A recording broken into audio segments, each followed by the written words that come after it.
Amados, eu quero partilhar com vocês o texto que está em Marcos, capítulo 14. Marcos, capítulo 14, versos de 1 a 9.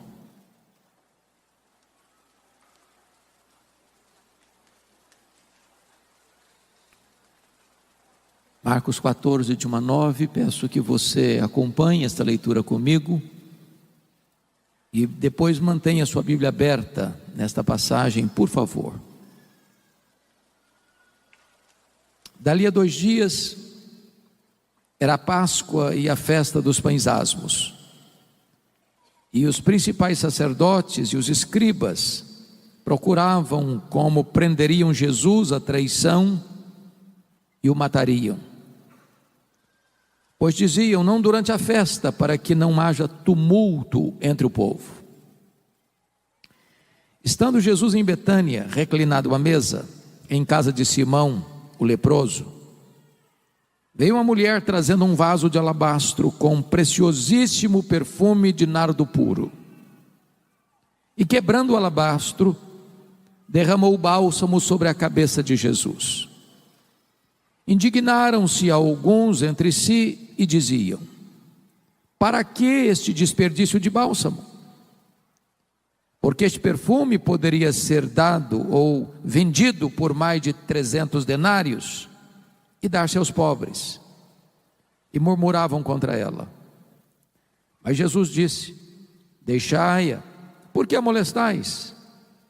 Ela praticou boa ação para comigo, porque os pobres sempre os tendes convosco, e quando quiserdes, podeis fazer-lhes bem, mas a mim nem sempre me tendes. Ela fez o que pôde, antecipou-se a ungir-me para a sepultura. Em verdade vos digo, onde for pregado em todo o mundo o Evangelho, será também contado o que ela fez, para a memória sua. Amém? O contexto desta passagem está meridianamente claro. 2 dias antes da Páscoa. E a Páscoa, todos vocês sabem, era a maior festa de Israel. Marcava a saída histórica de Israel da amarga escravidão no Egito, apontando para a cruz, onde Jesus abriu a porta do nosso cativeiro e nos livrou verdadeiramente. A Páscoa era a alegria dos judeus e o terror dos romanos. Isso porque na Páscoa a população de Jerusalém quintuplicava. E os romanos tinham medo de rebelião. É por isso que na festa da Páscoa, todo o aparato militar de Roma, que ficava em Cesareia Marítima, onde estava a casa do governador romano, se transferia para Jerusalém. Até mesmo o tetrarca da Galileia, Herodes Antipas, mudava sua residência oficial para Jerusalém durante a festa da Páscoa. Diz a Bíblia que 2 dias antes dessa festa, os principais sacerdotes, os escribas, mancomunaram, orquestraram, planejaram a prisão de Jesus, traindo Jesus, para matá-lo depois da festa, depois que o povo tivesse ido embora. Entretanto, Mateus 26, que é um texto correlato deste, paralelo deste, nos informa que Jesus, 2 dias antes da Páscoa, disse para os seus discípulos, que ele seria entregue nas mãos dos principais sacerdotes e escribas, para ser crucificado. Em outras palavras, quando os homens pensam que eles são os protagonistas da ação, quando os homens pensam que eles estão no controle, quando os homens pensam que eles podem orquestrar contra Deus e contra o povo de Deus, eles estão apenas cumprindo uma agenda que o próprio Deus já estabeleceu. Quem está no trono é Deus, quem tem as rédeas da história é Deus, quem toma as últimas decisões é Deus, Como nós já ouvimos nesse culto pelo pastor Jessé, quem tem a caneta na mão é Deus.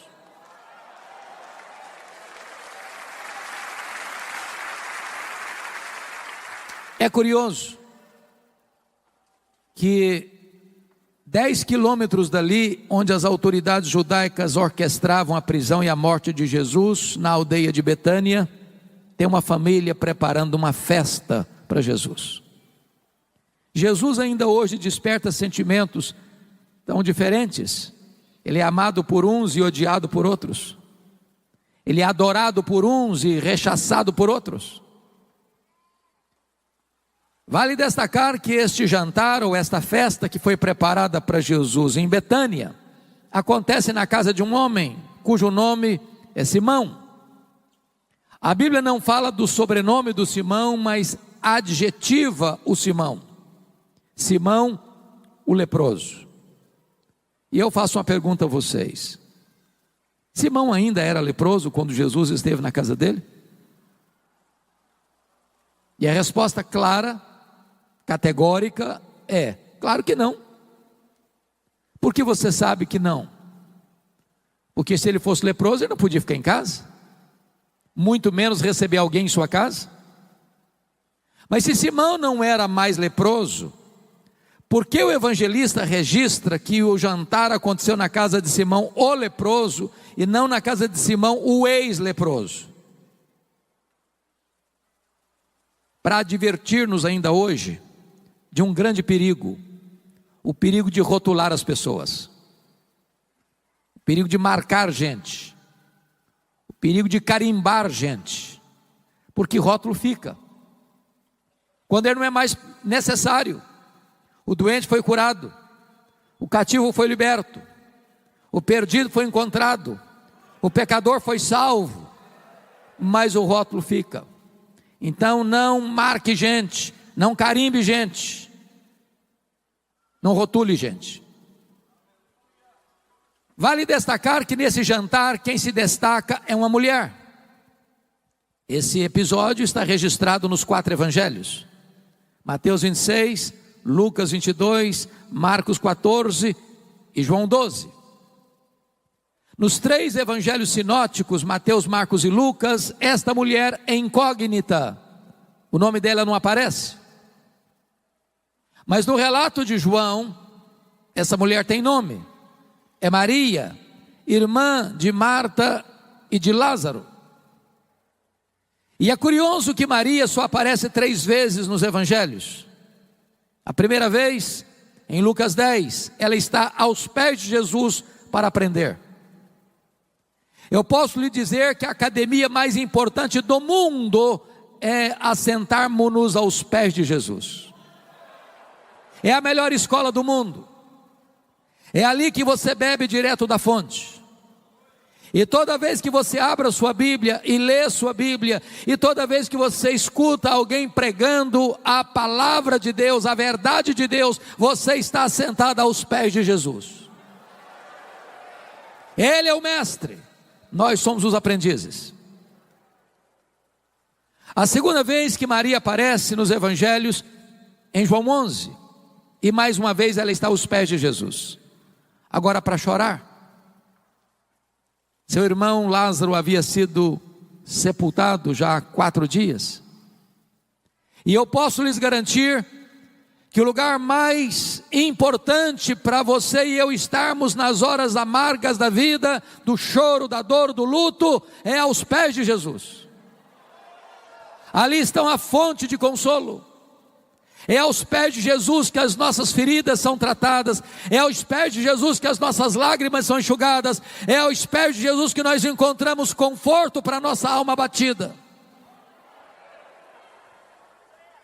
Mas a terceira vez que essa mulher aparece na Bíblia é nesse texto, e mais uma vez ela está aos pés de Jesus, agora para agradecer. E você pergunta, mas agradecer o quê? E a resposta é: agradecer o maior milagre público de Jesus, a ressurreição do seu irmão, a ressurreição de Lázaro. E diz a Bíblia que Jesus está à mesa, Lázaro recém-ressuscitado, estava com ele à mesa. Marta, como era seu perfil, estava servindo naquele jantar. E diz a Bíblia que Maria pega um vaso de alabastro. Alabastro é uma pedra rosa, muito bonita, uma pedra ornamental. E diz a Bíblia em Mateus que esse vaso estava cheio de um perfume preciosíssimo. Diz Marcos que este perfume preciosíssimo foi feito de uma essência chamada nardo, e a essência não era híbrida, era nardo puro. Diz João que dentro desse vaso de alabastro tem 1 libra de perfume. Libra não é uma medida muito conhecida nossa, mas 1 litro tem 2,2 libras. Em outras palavras, dentro desse vaso de pedra, de alabastro, tem em torno de praticamente meio litro de perfume.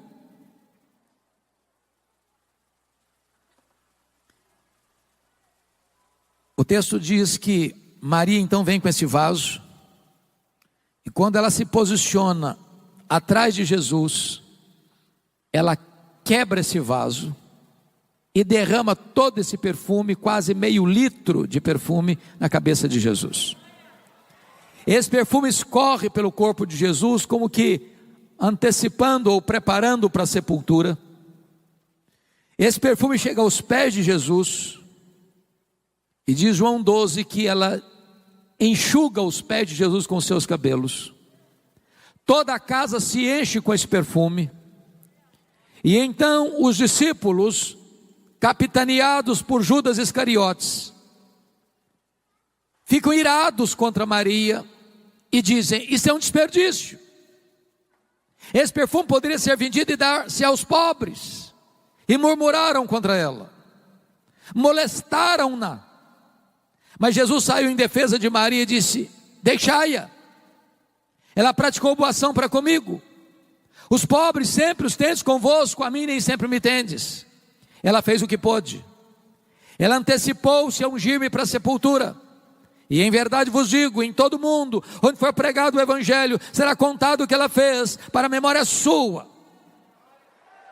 E então, com base nesse texto, meus amados, eu gostaria de extrair dele 8 lições que nós aprendemos com Maria.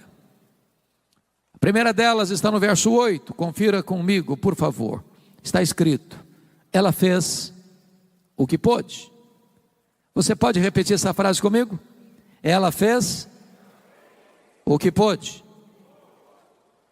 Toda vez que eu leio esta passagem, eu pergunto a mim mesmo: meu Deus, será que eu estou fazendo para Jesus o que eu posso? Será que eu estou fazendo para Jesus tudo o que eu posso? Porque às vezes nós fazemos, mas fazemos relaxadamente. Às vezes nós fazemos, mas não fazemos tudo o que podemos. Às vezes nós fazemos, mas não fazemos com a motivação pura. Maria fez o que pôde. Me permita ilustrar isso.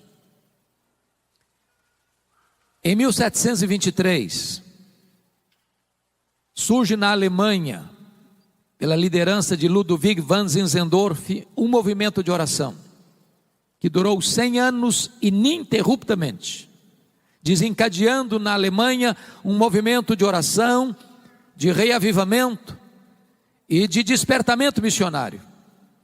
Para vocês terem uma ideia, esse movimento foi chamado de movimento moraviano. E os moravianos eram muito pobres naquele tempo, no século XVIII. E cada 19 crentes moravianos sustentavam um missionário fora da Alemanha. Alguns deles tão pobres eram que não podiam dar nenhum valor, nenhum dinheiro, nenhuma oferta para a sustentação da obra missionária.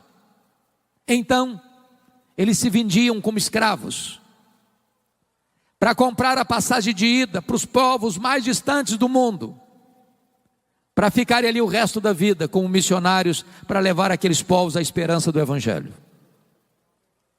Quando eu escuto uma história dessa, eu me pergunto: meu Deus, e eu? Estou fazendo o que eu posso para Jesus?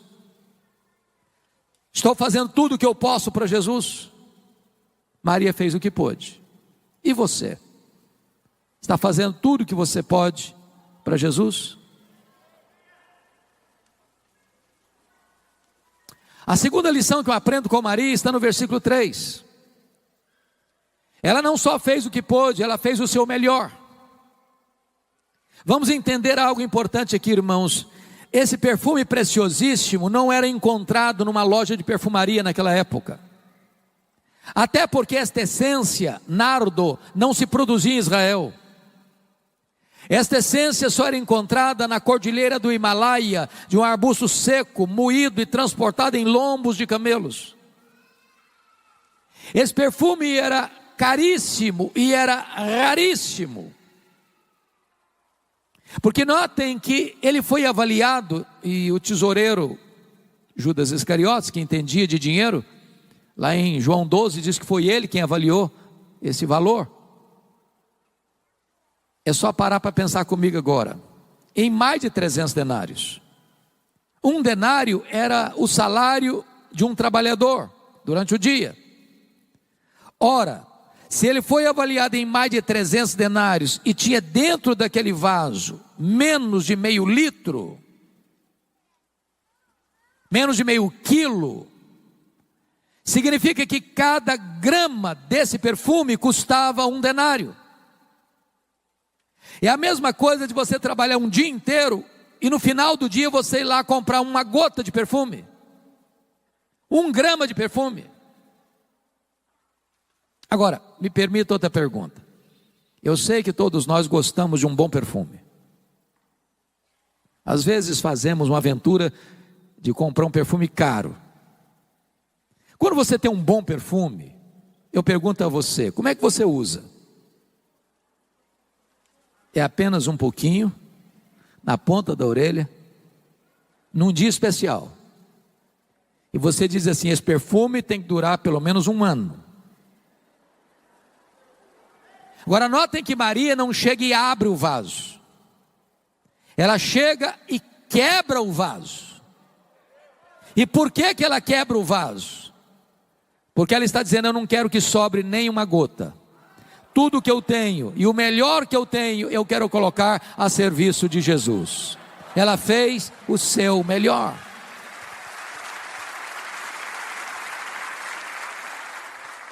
Às vezes, irmãos, eu fico a pensar que aqueles que não conhecem a Deus como nós temos o privilégio de conhecer, são mais zelosos em servir aos seus ídolos, aos seus deuses, do que nós o somos em servir ao Deus da nossa vida.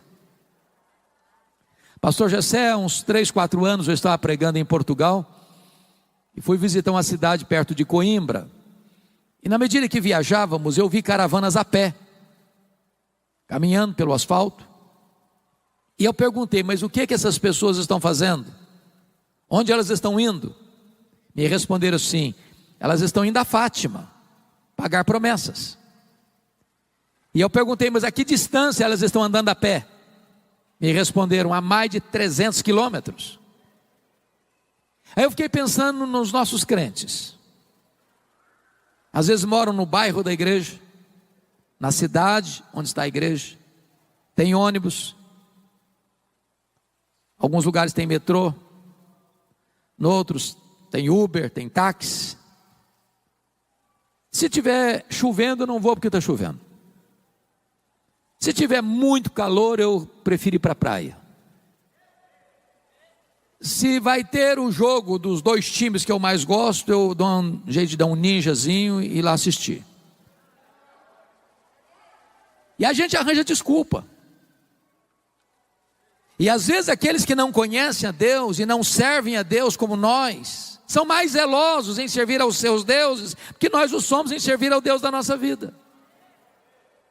Pois Maria fez o seu melhor. Você tem feito o seu melhor para Jesus? Mas em terceiro lugar, Maria não só fez o que pôde, não só fez o seu melhor, mas ela fez também sacrificialmente. Se você olhar de novo o verso 3, há um fato aí, irmãos, que é incompreensível para nós na cultura brasileira. Nenhuma pessoa em sã consciência aqui no Brasil trabalha um ano inteiro para comprar um frasco de perfume. Ninguém faz isso. Pois dentro daquele pequeno vaso de pedra de alabastro, com menos de meio litro de perfume, tinha ali um ano de serviço. Na cultura brasileira isso não faz o mínimo sentido. E você ainda pode perguntar, como é que uma moça pobre, de uma família pobre, de uma aldeia pobre, pode gastar um ano de trabalho, de economia, para investir num frasco de perfume? Você só pode entender isso dentro da cultura israelita. Quando uma menina fazia a transição de menina para moça, e os pais tomam um susto às vezes, porque essa transição é muito rápida, ela já começava a comprar esse perfume, gota a gota, grama a grama, e ir acondicionando esse perfume nesse vaso de alabastro, para o dia mais esperado, sonhado, desejado da sua vida, as suas núpcias, o seu casamento. Pois Maria pega aquilo que tem mais sentido para ela, mais significado para ela, aquilo que era mais importante para ela, aquilo que ela tinha comprado com todo o sacrifício para o dia mais esperado da sua vida, e coloca tudo isso a serviço de Jesus. Ela não só fez, mas fez sacrificialmente. Eu pergunto a você nesta noite, o que é que você está fazendo hoje para Jesus, que possa receber o selo de sacrificial? Às vezes nós damos a sobra, às vezes nós damos o resto, às vezes nós damos para Jesus o que não nos faz falta. Maria fez sacrificialmente. Me permita ilustrar isso. Eu li há uns 2 anos um livro, pastor Jessé, que marcou muito a minha vida. Esse livro tratava de generosidade, e o autor, na introdução do livro, conta uma ilustração muito simples para você entender o que é generosidade. E ele disse o seguinte: você quer entender o que é generosidade? Você quer entender o que é você abrir mão e ofertar sacrificialmente? Então faz o seguinte: passe numa loja, compre um vaso de vidro transparente, coloque na sua sala, para todo dia você passar por lá e olhar. Só um detalhe: você não vai botar flor nesse vaso, você vai botar terra, só terra. Para você passar lá todo dia, olhar para ele e lembrar 2 coisas. Primeiro, de onde você veio? Você veio do pó. Segundo, para onde você vai? Você vai voltar para o pó. Do pó que você veio, quanto você trouxe? Nada. Para o pó que você vai, quanto você vai levar? Nada. Então você não é dono de nada. Então você é apenas mordomo do dono.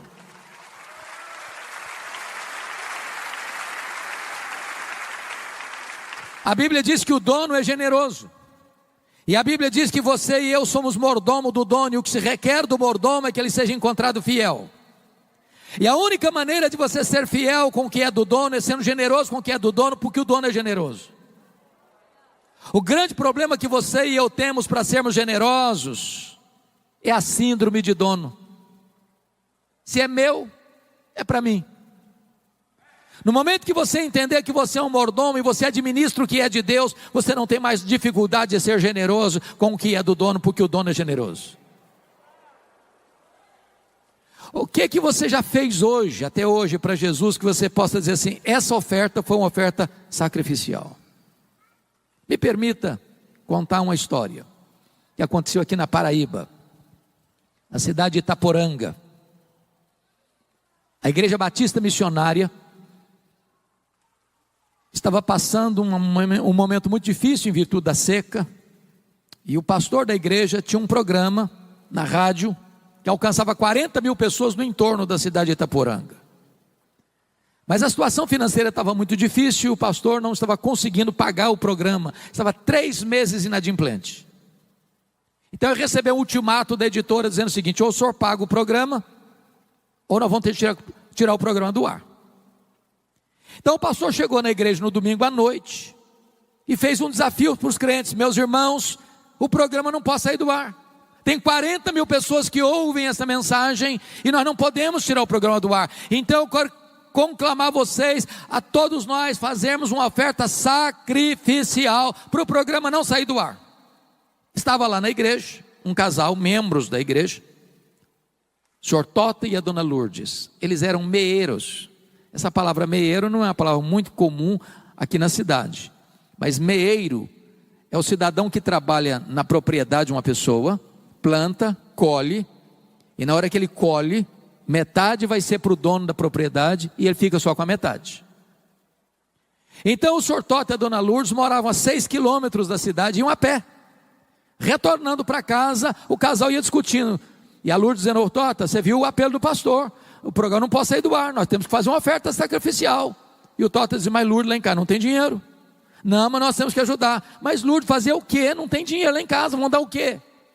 E a conversa vai rolando, e eles estão quase chegando em casa, e a Lourdes diz: olha Tota, então vamos fazer o seguinte, nós não temos dinheiro mesmo, mas lá em casa tem um terreiro com muitas galinhas, e o melhor que tem lá é o galo, então nós vamos dar o galo. Tá bom, você quer dar o galo, vamos dar o galo, pronto. Segunda-feira de manhã, a Lourdes bota o galo debaixo do braço, 6 quilômetros a pé para a cidade, toca a campainha na casa do pastor, ele veio atender, e a Lourdes disse: hoje, pastor, eu vim trazer minha oferta sacrificial para o programa não sair do ar. Entregou o galo para o pastor. O pastor deu um sorriso amarelo, agradeceu, fechou a porta e pensou: meu Deus, o que eu vou fazer com esse galo? Pensou: vou fazer uma rifa. Não, rifa não combina com crente. Pensou, resolveu botar essa história na internet. Domingo de manhã, pastor Jeremias Pereira, que esteve aqui recentemente, leu essa notícia na internet. Deus tocou o coração dele. Ele chegou na igreja domingo de manhã e disse: meus irmãos, tem uma igreja em Itaporanga, no interior da Paraíba, que tem um programa que não pode sair do ar, então nós vamos levantar uma oferta agora para ajudar aquele irmão a pagar o programa. Levantaram uma oferta que correspondeu a 2 anos de programa. Ligaram para o pastor: fica tranquilo que o programa está garantido por 2 anos. O próprio pastor Jeremias está pregando lá no Canadá, uma igreja de um grande amigo, conta a história da mulher do galo. Levantou um empresário e disse: meus irmãos, quero saber se a dona Luz está precisando de alguma coisa.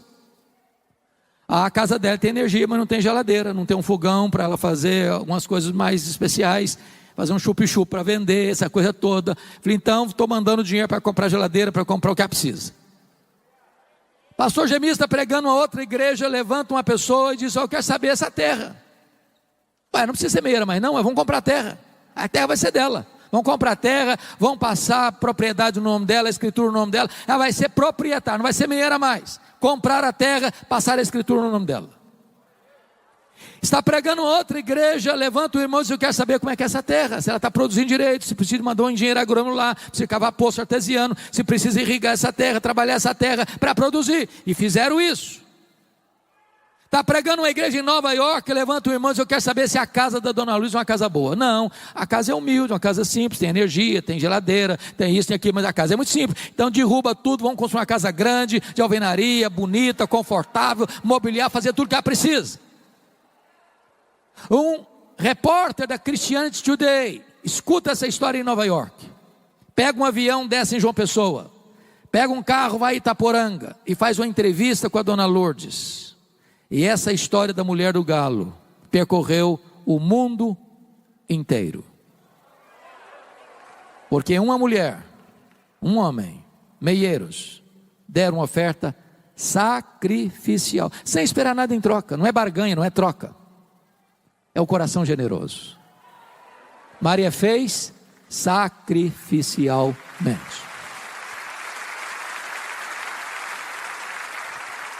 Quarto lugar, Maria fez apesar das críticas.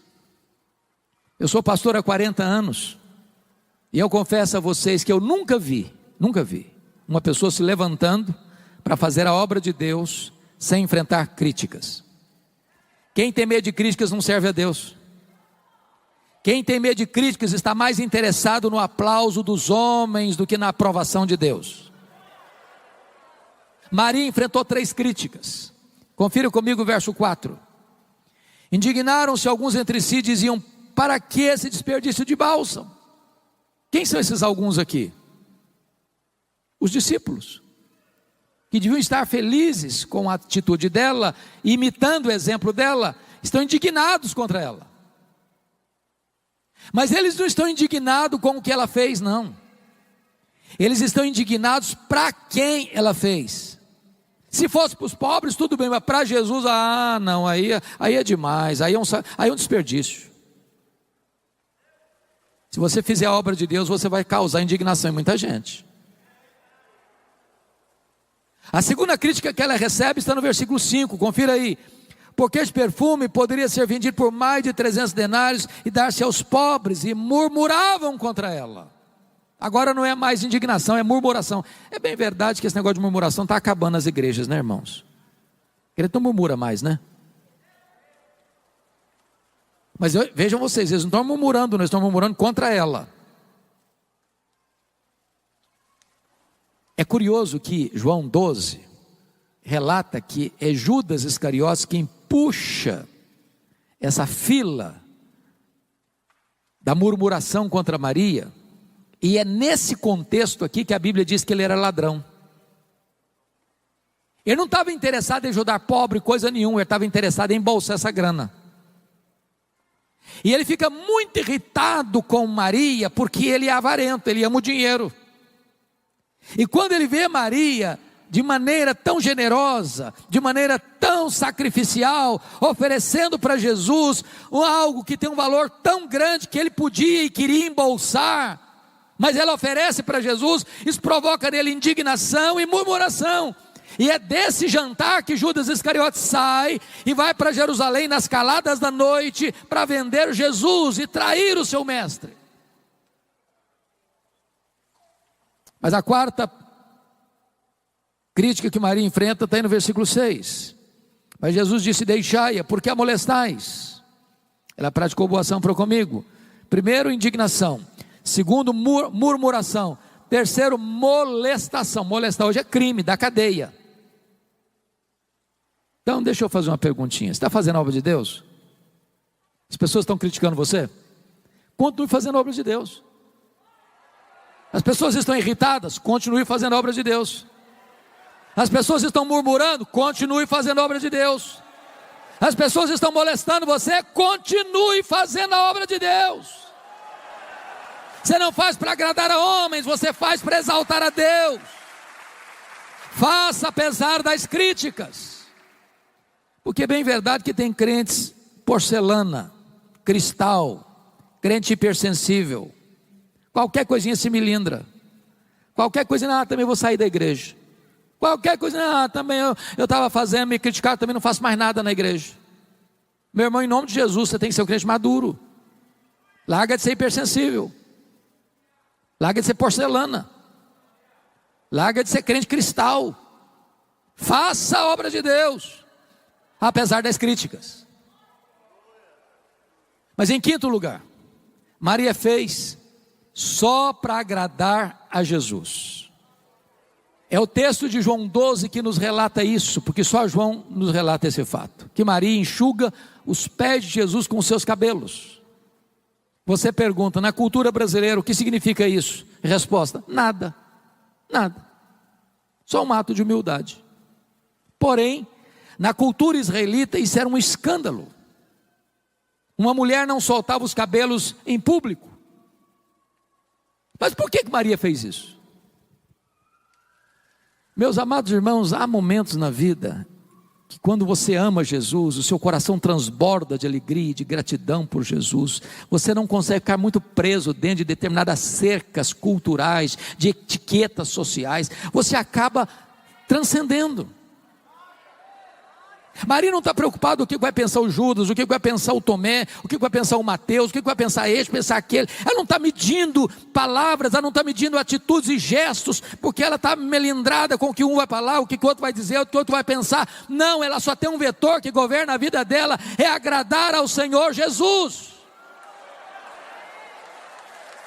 Às vezes nós ficamos cheios de dedos, às vezes nós ficamos melindrados demais, agradando um, agradando a outro, agradando aquele outro, e a gente acaba desagradando a Jesus.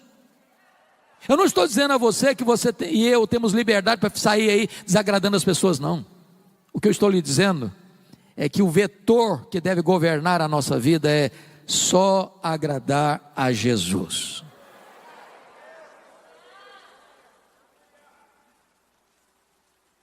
Sexto lugar, Maria fez a pessoa certa.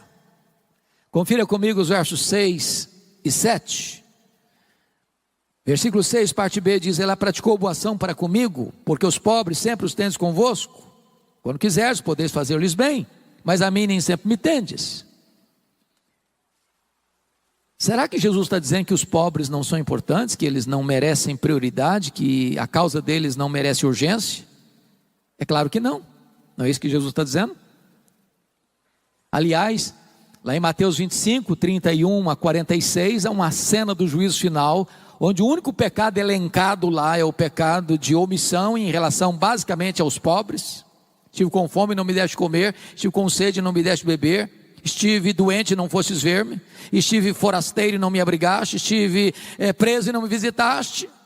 E Jesus, as pessoas vão perguntar: mas quando te vimos nessa circunstância? Jesus diz: todas as vezes que deixaste de fazer a um desses pequeninos, a mim o deixaste de fazer.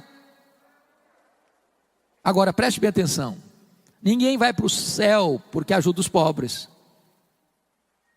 Ajudar os pobres não é a causa da salvação. Você não ajuda os pobres para ser salvo, você ajuda os pobres porque foi salvo pela graça. Ajudar os pobres não é a causa da salvação, é a evidência da salvação pela graça. O que move você na direção do próximo, para socorrer o próximo, é Jesus. Se você fizer o bem ao próximo, ou ajudar o próximo, ou cuidar dos pobres para ser salvo, você está afrontando a graça de Deus, você está afrontando a cruz de Cristo. Então Maria fez a pessoa certa. Por não ter entendido essa verdade, surge aqui na América Latina, na década de 60, uma falsa teologia chamada de teologia da libertação, que não é nem teologia, nem libertação. Aníbal Pereira Reis disse que os teólogos da libertação são teologastros liberticidas.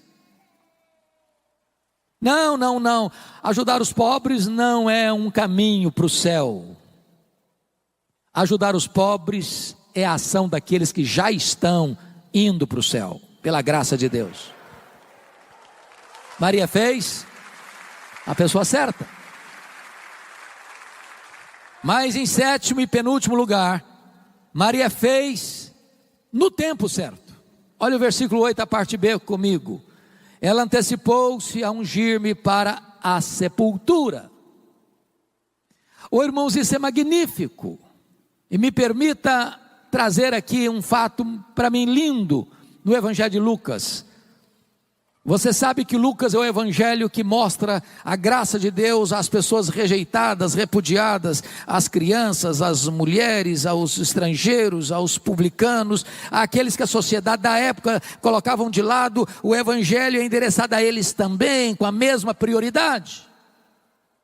E lá em Lucas 8, diz que quem financiou, quem bancou financeiramente o ministério de Jesus foram as mulheres. E a Bíblia cita 3 mulheres: Maria Madalena, Susana, Joana e muitas outras. Quando Jesus fazia o seu trabalho itinerante pelas cidades da Galileia, e haviam 204 cidades só na Galileia, de cidade em cidade, e as mulheres iam bancando, passando Pix, fazendo transferência, cuidando da logística. Agora, preste atenção comigo. 3 mulheres citadas pelo nome, mais Jesus, 4, mais 12 discípulos, 16, mais muitas mulheres. Eu não sei quantas são muitas mulheres. Vamos pegar um grupo aí de 40. Não tinha hotel, não tinha pensão, não tinha self-service, não tinha estrutura, não tinha logística, e elas indo com Jesus de cidade em cidade, de povoado em povoado, bancando, pagando a conta, investindo.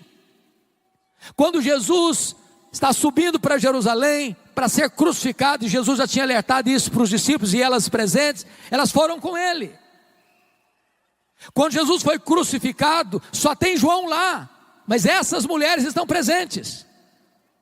Quando Jesus foi sepultado, diz Lucas 23, 53, 54, que não consta nem que João estivesse no sepultamento de Jesus, mas essas mulheres estavam lá, vendo onde e como Jesus foi sepultado. Repete comigo: onde e como Jesus foi sepultado. Eu queria que você acompanhasse meu raciocínio agora, por favor. Que horas Jesus morreu na sexta-feira? 3 da tarde, hora nona. Que horas ele foi sepultado?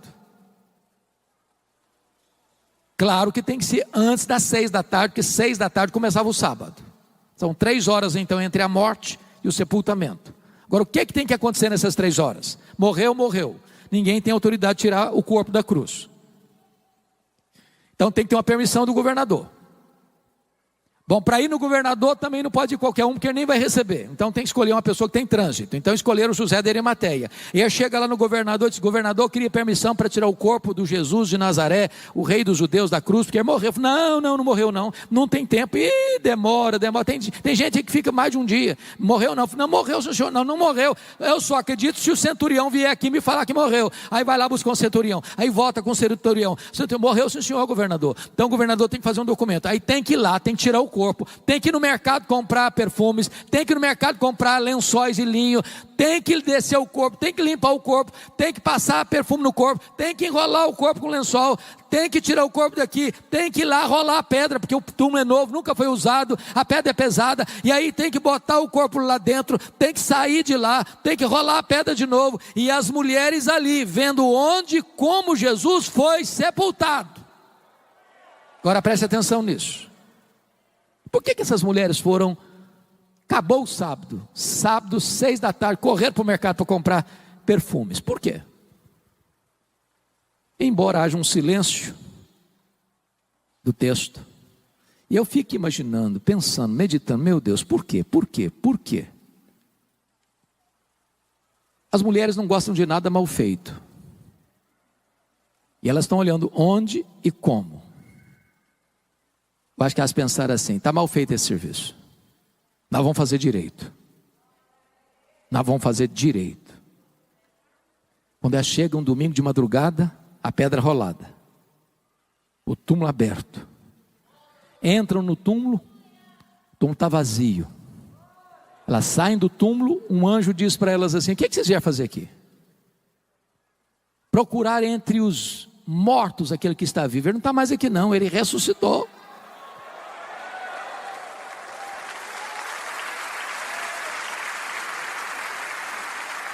Mas sabe o que o anjo está dizendo para essas mulheres? Vocês fizeram muito por ele, bancaram o ministério dele, mas uma coisa vocês não fizeram: vocês não anteciparam a ungir o corpo dele para a sepultura. Agora não está precisando disso mais não, agora não precisa mais desse perfume não.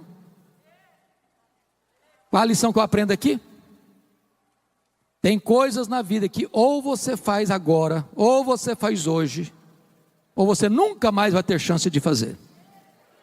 Faça no tempo certo.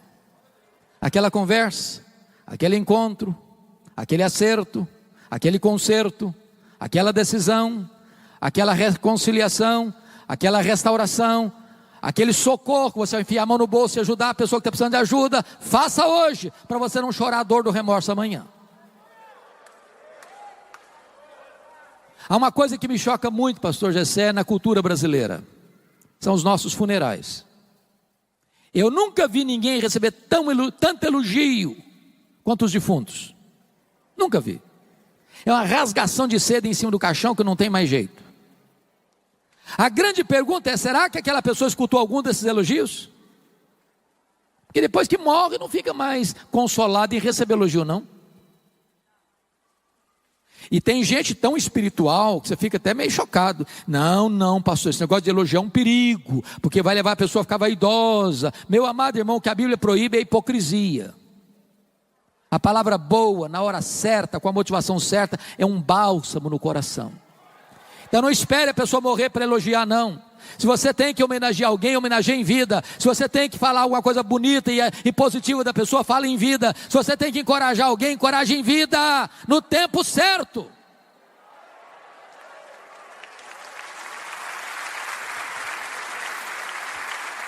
Mas a outra coisa que me choca na cultura brasileira, irmãos, é que defunto recebe mais flores do que gente viva. Mas não dá para entender isso.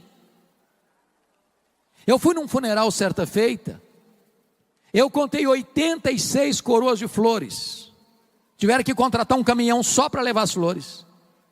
E eu fiquei do lado olhando, pensando, meu Deus, coitado do defunto, não consegue tirar um botão de rosa mais. Para que tanta flor para ele? Agora, sabe por que os mortos recebem mais flores do que os vivos? É porque a voz do remorso é mais forte do que a voz da gratidão. Você tem que mandar flor para alguém, manda em vida. Eu sei que os homens cearenses são muito cavalheiros. Nunca deixa passar em brancas nuvens o aniversário da esposa.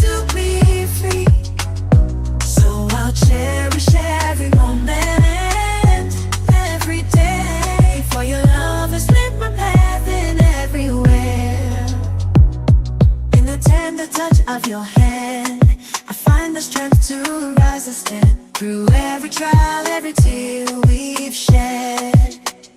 Your love's been the shelter where I find my bed. For your love's been my anchor in life's stormy seas, a beacon of hope guiding me to be free. So I'll cherish every moment.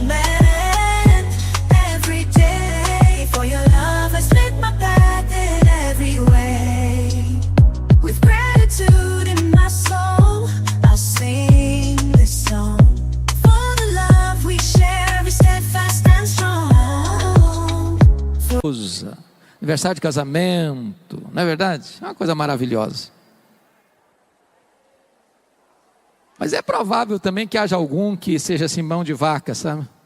Nunca comprou um buquê de flores para a esposa. Agora deixa eu dizer uma coisa para a irmã. Se você for na frente, e por ir na frente eu estou dizendo morrer antes dele, você que nunca ganhou um buquê de flores, vai ganhar uma coroa. E grande, hein? E ele nem vai pedir desconto na floricultura. Você tem que dar flor para alguém, dê em vida. E depois que morre, não fica nada consolado com esse negócio de receber uma coroa de flor, ou 50 ou 86. Faça no tempo certo. Último lugar, 8º lugar. Maria fez, vamos repetir as 7 primeiras? Maria fez o que pôde. Maria fez o melhor. Maria fez sacrificialmente. Maria fez apesar das críticas. Maria fez só para agradar a Jesus. Maria fez a pessoa certa. Maria fez no tempo certo. Mas em último lugar, Maria fez com reflexos para a eternidade. O versículo 9 diz que Jesus afirmou: em verdade vos digo, em todo mundo onde for pregado o evangelho, será contado o que ela fez para a memória sua. O que Maria fez numa casa pequena, numa vila pequena, há mais de 2000 anos, ou há 2000 anos, está sendo trombeteado dos outeiros da história, nos ouvidos do mundo. E hoje, 11 de março de 2022, a profecia de Jesus se cumpre mais uma vez, no templo sede da igreja Canaã, em Fortaleza, Nordeste, Brasil.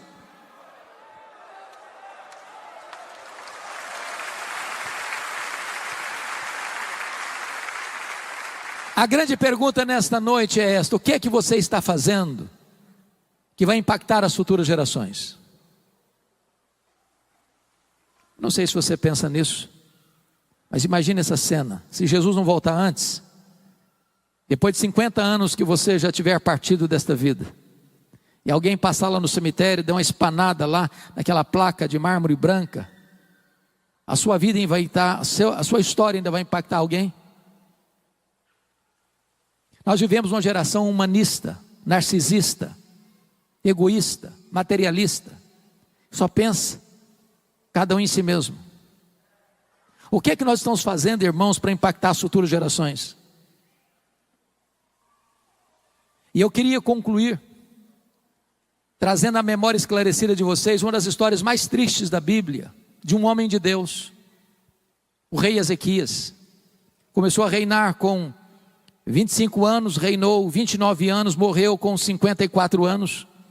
Um homem que não tinha berço. Seu pai era um homem horrível, Acás. Mas ele resolveu ser diferente do pai, porque não é o meio que influencia o homem, é o homem que influencia o meio. E então diz a Bíblia que ele resolveu ser um homem de Deus. E ele foi um homem tal que diz a Bíblia que ninguém foi igual a ele antes, ninguém foi igual a ele depois. E ele fez reformas, ele experimentou um avivamento, ele se tornou um homem rico, ele se tornou um homem próspero. E a bênção de Deus fluía das suas mãos para toda a nação. Mas aos 39 anos de idade ele enfrenta dois problemas gravíssimos. Foi no governo dele que caiu a Samaria nas mãos dos assírios. E esses mesmos assírios cercam Jerusalém e mandam um recado abusado para ele: renda-se, porque nenhum Deus pode livrar você da minha mão. Se não bastasse esse cerco militar, ele fica doente. E o profeta Isaías vai na casa dele e diz: põe em ordem a tua casa, porque morrerás e não viverás. E diz a Bíblia que só sobrou para ele uma parede, e para a parede ele se voltou e orou fervorosamente, chorou abundantemente, e Deus respondeu rapidamente. O profeta não tinha saído da cidade ainda, e Deus diz: volta lá Isaías, volta lá, e diz a Ezequias, príncipe do meu povo, que eu ouvi a sua oração, eu ouvi a sua lágrima, eu o curarei da sua enfermidade, e eu livrarei Jerusalém do poder da Assíria, e no terceiro dia tu subirás à casa de Deus. O milagre foi tão grande, que lá na Babilônia, um novo império que surgia, escutou-se esse milagre, e o rei da Babilônia manda uma comitiva diplomática a Jerusalém para visitar Ezequias, para oferecer presentes para Ezequias. E quando essa comitiva chegou, Ezequias abriu os seus tesouros, abriu o seu palácio, mostrou toda a riqueza, toda a glória, toda a fortuna, todo o poder, todo o sucesso do seu governo, e não deu uma palavra sequer de exaltação a Deus, que foi mal aos olhos do Senhor. E o profeta Isaías voltou na sua casa e disse: escuta o que Deus vai dizer agora. Essa Babilônia vai se tornar um grande império e vai voltar. E vai saquear tudo que vocês ajuntaram. Tudo, vai levar tudo embora.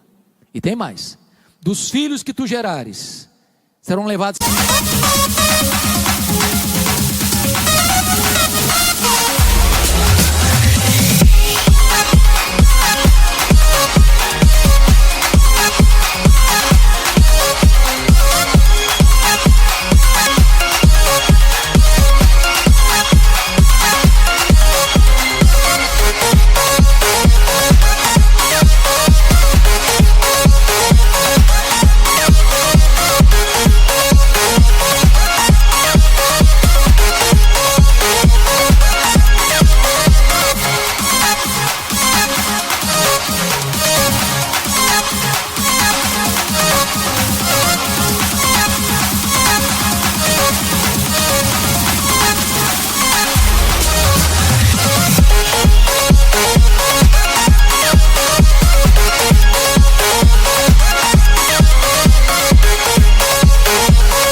cativos.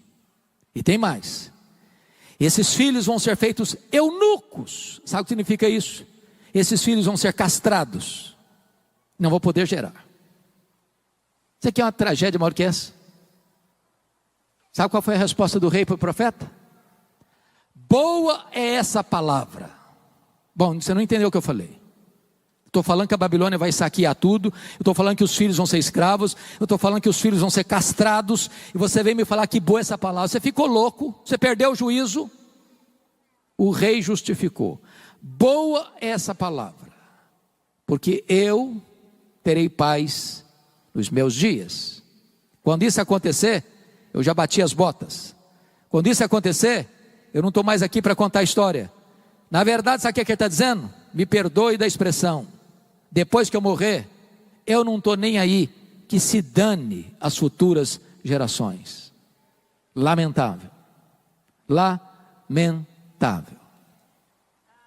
Quero dizer para você, meu irmão, que nós precisamos cuidar das futuras gerações. Cuidar dos nossos filhos. Cuidar dos nossos netos. como o pastor Gessé orou aqui hoje, nós não geramos filhos para a morte, nós não geramos filhos para o cativeiro. Os nossos filhos são herança de Deus, nossos filhos são filhos da promessa, e nós não vamos abrir mão deles, e nós vamos lutar por eles, e nós vamos orar por eles, e nós vamos jejuar por eles, e nós vamos chorar por eles, e nós vamos clamar aos céus por eles, para que eles sejam cheios do Espírito Santo, para que a igreja que está vindo por aí seja mais forte do que esta, para que a igreja dos nossos filhos e dos nossos netos seja uma igreja mais comprometida com a palavra de Deus, porque hoje nós estamos vivendo também para influenciar as futuras gerações. O que estamos fazendo hoje vai reverberar e vai trazer impacto nas futuras gerações, para que elas conheçam a Deus e andem na presença de Deus.